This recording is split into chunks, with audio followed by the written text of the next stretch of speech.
Dobrodošli v zadnji letošnji oddaji Naš nogomet, televizijskem magazinu Nogometne zveze Slovenije. Njen tradicionalni prednovoletni sprejem je tokrat gostil Kongresni center na Brdu pri Kranju.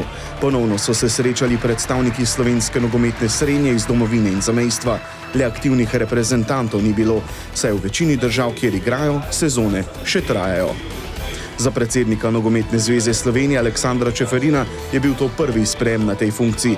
V svojem govoru je povzel najpomembnejše dogodke iztekajočega se leta in napovedal začetek gradnje nacionalnega nogometnega centra ter poslovne stavbe Nogometne zveze Slovenije prav na Brdu pri Kranju. Naši oddaji pa je zaupal, kaj pričakuje od nogometnega leta 2012.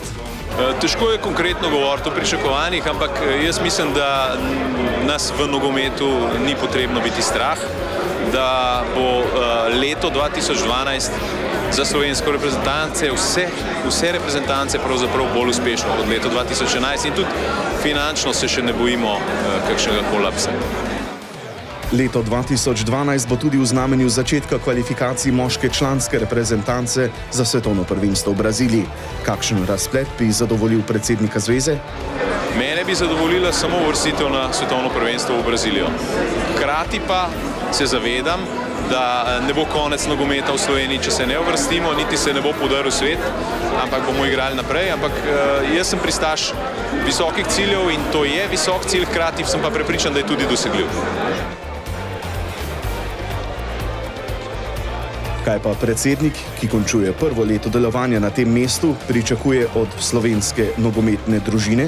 Zdaj, jaz ta izraz družina ne rad uporabljam za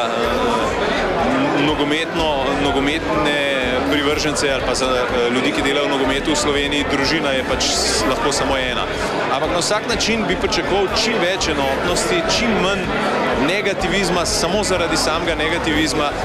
Moram pa reči, da je tega dokaj malo in pričakujem nek pozitiven duh, da se ne bomo delili tako, kot se na drugih področjih, na podlagi geografske pripadnosti ob svoji geografski majhnosti. In naposled, kakšno izkušnjo je leto 2011 na mestu predsednika Nogometne zveze Slovenije prineslo uveljavljenemu odvetniku? Predvsem si nisem mislil, da je ta častna funkcija prinese s seboj toliko dela. Jaz ob svoji službi in ob družini, s katero želim preživeti čim več časa, sem pravzaprav tudi ogromno časa moram se ukvarjati z nogometom. Ampak sem se pa naučil veliko novih stvari. Poznal sem pravzaprav en vidik, ki ga kot v svojem poklicu nisem uspel spoznati. Pri meni v odvetniškem poklicu ni kompromisov ali pa v glavnem jih ni, medtem ko je mesto predsednika Nogometne zveze pravzaprav mesto, ki zahteva precej diplomacije, precej kompromisov, da dosežeš svoje cilje.